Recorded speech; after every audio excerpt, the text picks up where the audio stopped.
5 questions for UK Secretary of Defence John Healey. Hi John. Hi. The Peacekeepers in Ukraine plan has one massive flaw, and that is that Russia is never going to agree to a ceasefire, and this building behind us is a pretty good indicator of that. What's the point in making big declarations about scenarios that are never going to happen? First, this gives the Ukrainian people the confidence that we and other nations will stand with them.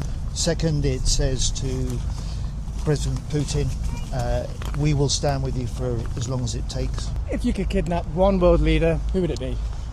Oh, I'd take Putin into custody, hold him account for his war crimes, hold him account for what I saw in Bucha on one of my first visits to Ukraine, and for the abduction of some of the Ukrainian kids that I met in Erbil.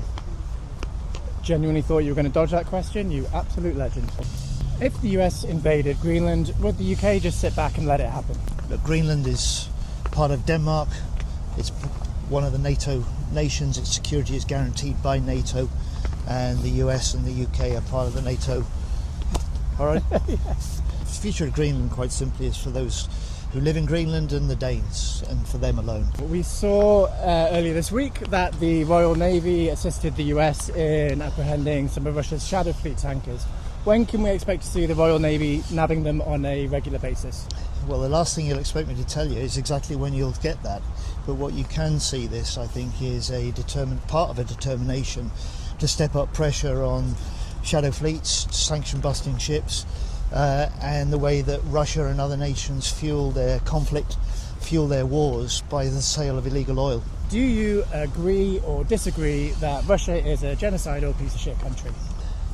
Look, behind us tells you all you need to know about President Putin and his determination not just to wage a war on Ukraine, but to target civilians, cities, the infrastructure that people absolutely critically depend on in the middle of winter like this, where what is the temperature now? -12, set to fall to -20. This is a man that must be stopped. This is a war that must be stopped, and our mission is to support Ukraine in its fight today and to help work to secure the peace for the long term. Thanks very much, John. All right, pleasure.